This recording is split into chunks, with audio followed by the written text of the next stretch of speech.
Welcome to a new and fresh episode, TBI Tuesdays. That's the Black Independence. We got the man over there. We got Jamal from RVA, and we got Justin from Richmond here. Couple of Richmond homies, 30 years in the mud, and we're here to tell y'all a little fun stuff. Okay, really some unpopular opinions from me today. But then again, how often are my opinions really popular? But are they So, real though? but Are they hey, meaningful? but I do keep it real. But and on that note, y'all are really not gonna like this one because there are some things that we need to make harder. Now I'm gonna start light. I'm gonna start All right. light. Obtaining driving privileges. What's your initial thoughts, Jamal? Driving privileges? Yes, I think we should make it much harder. All right. I'll tell you this. The amount of stupid people on the road makes me want to agree with that wholeheartedly. So, I mean, all right, good. Flush that out a little bit for me because I'm really just about to go in with you on that. But tell me a little bit more. What are you thinking about that? What do you think All about right. Well, I mean, apparently things have changed a bit. I don't know exactly how it works, but somebody had mentioned on Nextdoor that it's a lot more complicated than it was like back in the 90s or even up through like the early and mid 2000s, I think. But basically, they're saying like as soon as you get in there, you got to take a test, and then like the road test is I think they said like you got to do a road test almost immediately, which I don't see the problem with that. Something about the written test, I don't know. Maybe the lady was just making stuff up. I don't know. But either way, I still think it's too easy. And I mean, I heard, and I mean, it's documented that even people that aren't even that entered the country, maybe illegally, maybe not, can pretty easily obtain driver's licenses due to some laws that are in place. Laws to it? help them get, integrate into society. I get it. And that's ideal because we do want, that integration. And because of the size of the country, I get it. We're too spread out to really not have a lot of people driving. I know the first thing we're thinking about is the economic impact and the inconvenience there. And it's also going to tie a bit into what I'm about to get, what I'm going to follow up on after this. I think that the road test and the written test should be a little harder because basically, you know what, I'm going to save that too. I'm going to save that too All because right. Well, okay. Let I me got help you. another tie Let me in help there. you. So go ahead Let, and get let, in there since I'm let me help you. starting Let to me help you. pull Because up. I Yeah. think I know what you want to say. But I do think that whenever you go to renew your license, you should have to take a written test again, just to remind you of the basic laws, because those are the things that people struggle with. I'm just trying to think, like maybe some of the advanced concepts, like how do you like turn across a road? Because like some people will go like where you turn across the road, they'll like go right to the edge, like right where the you can start the turn, and they'll turn right there instead of pulling all the way up, so that you can see down the road before you proceed across. So there's some things like that that I think people don't do, which I wish they would. I just For me, the whole thing kind of boils down to: do you have a right to travel? And if so, in what manner? And then where does the privilege kick into that? But the fact that, a lot of people die in cars every year, I mean, I think it's what the leading cause of death in the United States really is vehicle accidents. I could be wrong about that. Yeah, I'm not completely But I sure, know but it's I up mean, there. there's like multiple tens of thousands of people that die in auto accidents It's yearly. up there. I know it's up there. But I mean, I'm open to discussion on it because I just, every day, I do have at least one moment where I'm like, will somebody please look at this? This is, I should not be looking at this. So I'm open to discussion on it. I'm hesitant to kind of come down either way, but I'm open to discussion. We can talk about that. Well, I mean, yeah, but just saying. The next thing, and I touched on this on the last episode, I think that we should make certain entitlement programs harder to get into. I used to be against a lot of the regulations that, frankly, the Republicans would put up that felt like it was targeting people of color. But Mhm. I think we can find policies that make a little more sense universally. But like, I mean, going back to like healthcare, there's nothing more expensive than healthcare, and I think maybe energy might be up there somewhere in terms of like general total cost. But as far as the individual person is concerned, the hold on, I lost my train of thought there. All right. Yeah, so food, healthcare, those things are regular expenses that people run into. And one makes the other one a lot more expensive. So I think there needs to be a lot more restrictions on what people can purchase using EBT and SNAP programs. Yeah. Just like WIC has certain criteria because that's what is determined to be healthy for the baby, with the exception of dairy products because most people are lactose intolerant, causes leaky gut. Dairy is not good for you. That's just pushed by the subsidized dairy industry. We can get to all of that fun agricultural stuff on a Yeah. whole separate episode because that's a whole episode by itself. Yeah. I've seen the got milk billboards up again. It kind of fallen off for a while. Now they're back. Yeah, a lot of people are switching to nut milks and stuff like that, and just trying to stabilize that gut brain axis that we're just now really starting to delve into scientifically and better understand. But I mean, dairy and antibiotics are like literally the two worst things you can put in your digestive system. Well, I Yeah, mean, aside from definitely. like besides from like gasoline, obvious toxins. Lactose intolerance here. You Yeah, don't want to be behind me in some cheddar. Uh, I mean, but I'll we're just be all real like about that. extra cheese, please. Yeah, but I It's think an addiction. I didn't know that certain aspects of EBT was there. There's like some people get a cash benefit. Like Yes, you can like a cash. I thought it was just like for food. yeah. I don't know exactly how the cash benefit works, but yeah, it's a I thing. was shocked. Like I was like, wait, what? Just money? Just to like I buy stuff? wonder if I wonder if the TANF falls under that because that's a cash program, I think it does.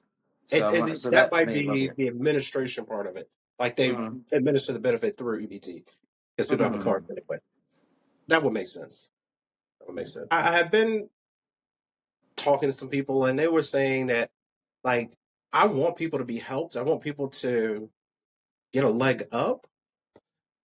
But like a lot of the people who come here are, they get benefits that you or I couldn't qualify for. So like as someone who's paying for this, I kind of like I don't mind you getting it, but I do mind me paying for it. Does that make sense? um, I mean, It's like if you can get it, sadly, it makes sense, but yeah. not in the best way. Can I opt out of those particular taxes? Like if you originally you want to volunteer and pay for it, that's one thing. But I know coming to a new country and stuff can be hard and kind of start and get you find your way. Maybe if there was like, you come over and you get like 3 months and if you can't get on your feet or something, then I don't know. Then it's over. It can't be indefinite. Like this is ridiculous. And so I understand when I was younger, I would have been like, oh yeah, let everybody have everything for free. But there's no free stuff. Somebody's paying for it. And then when you get older, you realize it's me. It's me. I'm paying for it because I'm paying taxes. But yeah, there's got to be a cutoff. Although There's got to be. relatively little goes towards food stamps, though. Yeah, Um, no, I understand. But there's a lot of things that go on from a governmental standpoint. I don't feel like I should be paying for. Like infrastructure, general defense, I could get behind that. But programs like, hey, let's pay for all of the illegal immigrants to like just live here and 4-star and 5-star hotels. No, no, no, no, no. I'm just not a fan. all right, we're gonna pause right here because my package just got dropped off, and I ain't trying to have a walk off. Yep, that's what I've ordered. Okay, good to go. All right. Hey, 30 seconds. That was just perfect. Okay, so back at it. Yeah, all right. So, do you have anything you want to get into? Because the next one is gonna tie into like kind of everything, so it might go a minute. No, let's go ahead and get right in because I got a feeling I know what you're going to say, what you're going to talk about. And if you don't, I definitely will. So, you know, just go ahead. Well, first off, let's discuss a little item I heard on the news today while I was listening to NPR VPN. They were talking about in several states there will be a ballot measure coming up in November where people will get to choose whether or not ranked choice voting will become law of the land, at least in that particular state. States that are leading the way in this charge are states like Alaska, California, I want to say New Hampshire. So basically, the most like states that tend to kind of do their own thing. But as Hmm. opposed to it being in a weird way where where like you could have five candidates and they all get 20% of the vote and then you're trying to figure out what happened. It's an instant runoff system, so the lowest candidate will be eliminated. Then all their votes will go to the next person that based upon the total votes of the populace. So this will allow people to actually vote their conscience, but at the same time, still support somebody that they wouldn't mind having in office, if that kind of makes sense. Hmm. And a lot of the pushback that was occurring were in two areas. One was a person was saying that's going to be too complicated. Most Americans do not want to bother figuring out who their chairperson is for the county chair is or something like that, and they're just not going to bother. And another person said, or the other person said, because I think they had one person that was like right leaning, the other person kind of left leaning. The other person said, well, there would be complications in terms of, well, it could it could be a barrier to certain segments of the population that may not completely understand it. And I want to say there's another criticism, but that's basically, and again, that lead into what I want to get into. But I'm kind of curious. I mean, I think you agree with ranked choice voting just as a general rule because we're independent voters, so that's probably right up your alley. But do you have anything you want to touch on in that?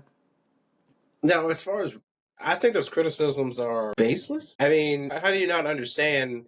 Put here's your top choice, here's your second choice, third choice. I don't understand what's complicated about like why wouldn't anybody understand it? It's true that it would be more complicated than it is now because you just have vote for this person or that person or write somebody in. I think it's fine. It's better than the winner take all, I think, on a state level. Yeah, and I mean, all this will apply to state elections, but I mean, I would love to see ranked choice voting. Personally, I know it's come up, I think, here at the city level. Ranked choice voting, I think, has been discussed recently, so I really hope Well, that they ends do. up becoming the case. But some people said it could turn people off from voting. And I think there's only two ways off. Oh, sorry, what? No, I don't see it. I think it's going to make people be more thoughtful about voting. Like you're going to have to have an understanding of who's on the ballot. I mean, you could always just come in and just you could still vote for the person in your top spot that you want to have the office. But I think if you're looking at it, it's gonna force you to consider more candidates. Well, and I think both of those have merit. Where I think it will definitely deter some people because like this is just too convoluted. I'm not even going to bother because we can barely get people to vote as is, especially in those state and local elections where the ranked choice voting is going to be. However, I think the good part of that is that you're most likely going to have a better informed voter that goes up. You're still going to have people that are going to go straight county line or Hmm. yeah, a party line, but it's at least going to force that person to learn some names. Right. Yeah. I On the other On the other hand, I rather like it. I would prefer fewer people vote unless everybody votes. I believe in compulsory voting. I think everyone that is a legal voter should be required to vote. There would be a lot there now. The party line rank and file Democrats and Republicans oppose ranked choice voting as a whole, but the growing independent movement is what's funding these ballot access before ranked choice voting. mhm. So that's where all that's coming from. So those independents are most likely going to be the people that participate in that the most, and of course that will make elections even less predictable. So I can see why the left and right would not like that. Yeah. But also it creates accountability on the part of the politicians because now they know that they can be edged out simply by not performing across a wider base. Instead of just having to play strictly to your party line, now you really do have to appeal to a wider range of voters that are going to hold you accountable because party line voters don't care about accountability. They care about a party identity and Right. affiliation. So the independents, on the other hand, aren't going to be playing that. So if I can't have compulsory voting, which I still love the idea, well, and Republicans would absolutely oppose that because data Hmm. shows that the more people that vote in an election, the more it tends to go left. So I don't I think don't there's a think it would way for happen. you to. I'm You sorry. can't enforce compulsory voting in the United States. But you Like can't do it now. It's much yeah, too late. It would have yeah, had to start that way. yeah. So that means, sorry, y'all. So that means, in my not very humble opinion, in this case, I'm fine with making voting harder because just like driving, you don't let your 8-year-old drive you on the highway. Why? Because they don't know what they're doing. So I don't want people that can't figure out their plans past Friday night trying to steer the country. No, thank you. So do you think that in that case you could just introduce an increase to the minimum voting age, right? Like you have to be 21 to buy certain types of firearms, certain types of substances, and so now you're saying, hey, 21 to vote. But then at the same time, then you've got to, in my opinion, if you were to do that, you'd have to up the minimum age requirement to enlist in the armed forces. Okay, that was about to touch on that exact same thing. And that's just simply never going to happen. The shelf Yeah. life on a soldier is too short as is. Mhm. The service breaks you down, especially if you're in one of the more if you're in one of the harder services or whatever you want to call it, or the more Mhm. land combat related services, because just the nature of the operations is just harder on your body. So yeah, So, sorry, not well, sorry. I'm not saying we need to bring back literacy laws, but I have no issue making it hard for lick spittles to drool all over the ballot. so how would you? So how would you make it harder? Like you can't. You're not going to get a literacy test. We can't increase the voting age. What could we do? What could you do to make it harder? Because Republicans already, redistrict a whole lot of urban areas to try to make it harder for people who don't drive to get to polling locations. They've Mhm. already done that in anticipation of this election. So, what could you do really besides that, which they've somehow managed to get away with for the most part? Well, I don't really know. I mean, and I'm just gonna say it. I'm not even against having basic testing to vote. I'm really not. You could. But it needs to be politically based testing. Like, if you can't define what a constitutional republic is, for example, go home and do not mail in your Here's ballot the from thing: there. you could make it people who pay taxes, like actually pay actual taxpayers. So, like Okay. if you have paid taxes in the last 2 out of 3 years, then you're eligible or something like that.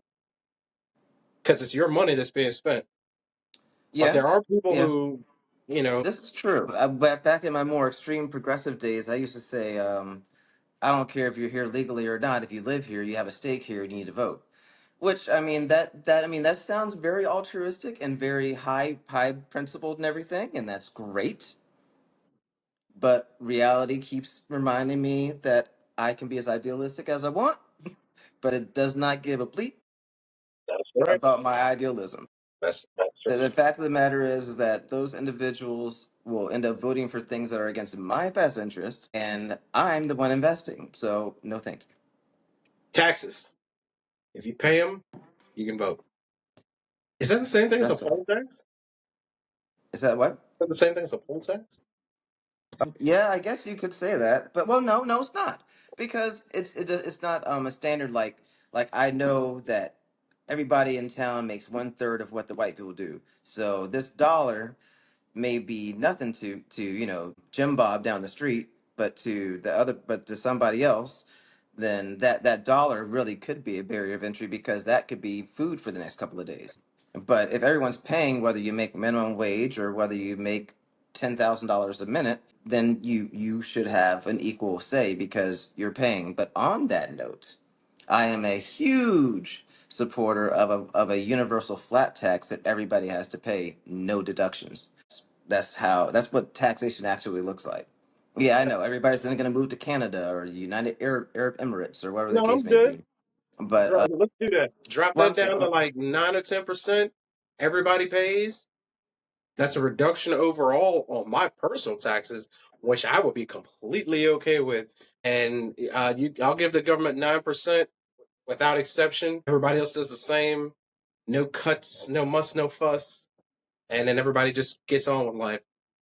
And then maybe you do a lower corporate tax rate, 4, 5, 3, 4, 5%. That way you don't have to worry about so much about double taxation for people who own businesses. hmm, And then let's keep it moving. yeah, I can get with that. And throw some term limits in there while we're at it. All right. But anyways, I'm gonna hand that. Oh yeah. So did you know the because my girl Tulsi Gabbard, she endorsed Trump today, Oh, she and did? so she's gonna be spearheading the outreach to veterans. Apparently, he's in Detroit right now doing a veteran related event. Yeah. So yay for that, I guess. Yeah, Yeah. Yep. Yeah. You have anything you want to throw in? Because I'm about well, to I'm about to go left in a second here. well, I mean, RFK tapped out. Very disappointed to see that.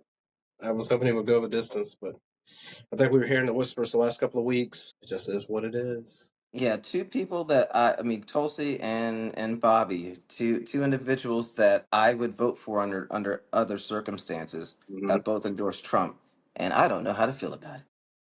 Yeah, I'm a little But I'm not disappointed. surprised either because they're all Maverick stores. Like Tulsi got yeeted out of the Democratic Party just for standing up to him. Yeah. Like, so yeah, If he just wasn't such a clear threat to democracy in and of itself, yeah, and big it's despot in the energy. way He's we got understand it. BDE, but it's big despot energy. So it's like,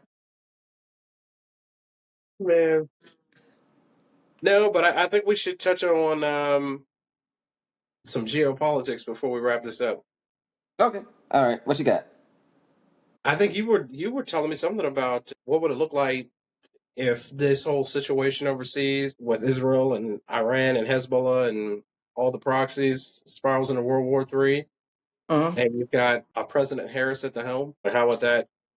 How would Wartime president thing. Yeah, that's what I was trying to get into. Yeah, I would not want Kamala Harris. I think she'd be a very good peacetime president. If the world were a more stable, safer place, I think she would be a great. I think she'd be a great choice for president. I really do. That's just not the reality. Once again, and the troublemakers are your thugs, and they only speak one language. And there's only one candidate with a real shot that speaks the same language. So, that's true. yeah, like I don't know, bro. Well, well, here's something to think about.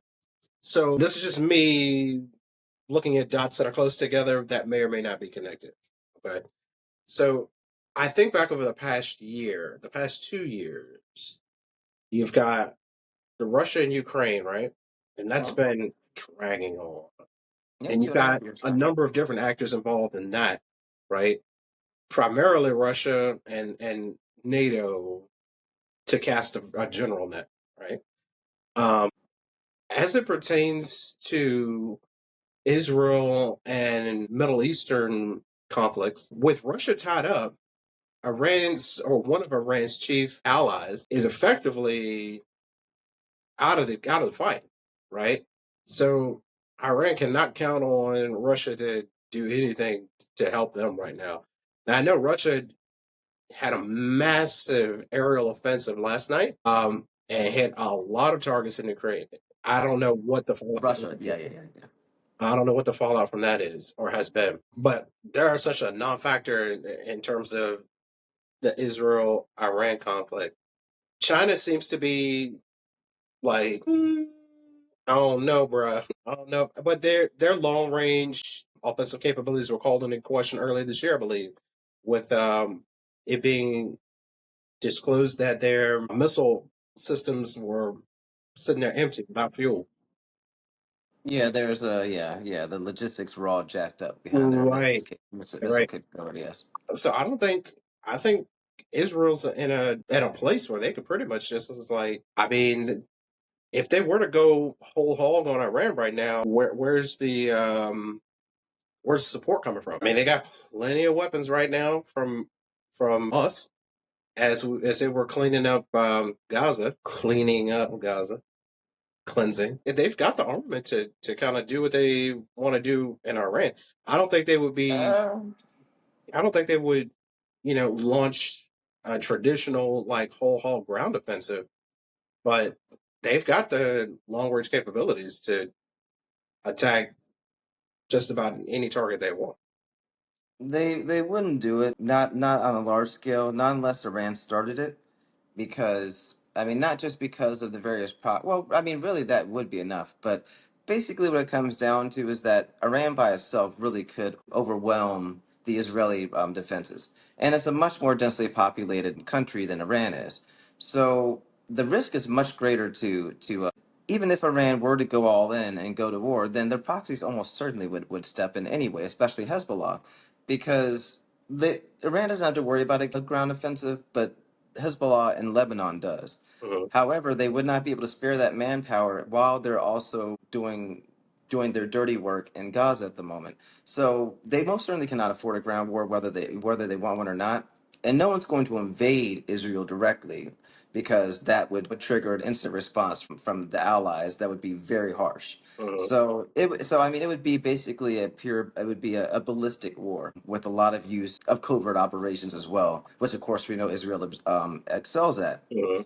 And that's a major reason why the United States is such a staunch supporter of Israel to the point where they can be belligerent because they know Big Brother USA is right there. Hmm. Of course, there's the Judeo-Christian link that the country's always had. Hmm. And then, of course, I believe it was the 50s when they resettled all the Jewish people in the Palestine territory and carved out that land, pushing off the Palestinians there and saying, "Here you go, Israel. We discovered some new territory." I'm joking, but yeah, I mean, they just pushed all the Palestinians who had been living there for thousands of years prior off the land and said, "Here you go, Israel. Do what you want." Hmm. And I mean, they did end up having, of course, to fight their own war in the 7 Day War in 1967, I believe it was, and they haven't had a major ground war. I think what was it? Well, no, they did have that one conflict. I think it was in the mid or late 2000s. I think it was, but before that, I think it had been also a hot minute because I think yeah, sorry, it was the Yemenis war. I think it was the last one.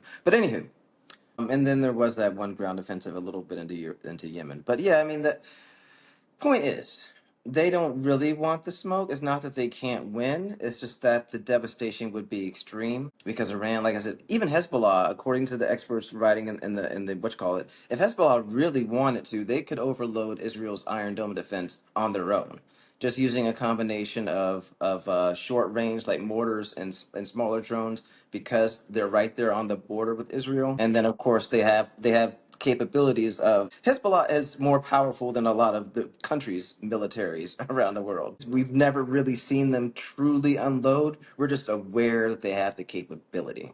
Right. They could whoop a few asses around the world. I'm just like looking at these offensive they launched recently. I'm like, okay, you just kind of letting them know, like, stop assassinating our top military people, or is this a prelude to something else? And if it really kicks off, I mean, really kicks. Which is what I would do. I mean, so I'm empathetic to that. I'm like, look, what do we have that won't show them like our really cool toys and doesn't involve radiation? Great, do it. Do it. Like like we're gonna end this. It's gonna be like the first Gulf War. It was done in 100 hours. We're gonna be done, son. Yeah. President, Vice President Harris, excuse me. There's still a chance Jill Stein can win. No, I'm joking, guys. Yeah, right. But we have. Damn it. I've seen. I mean, these women are excited. I mean, black women, white women, all kinds of women.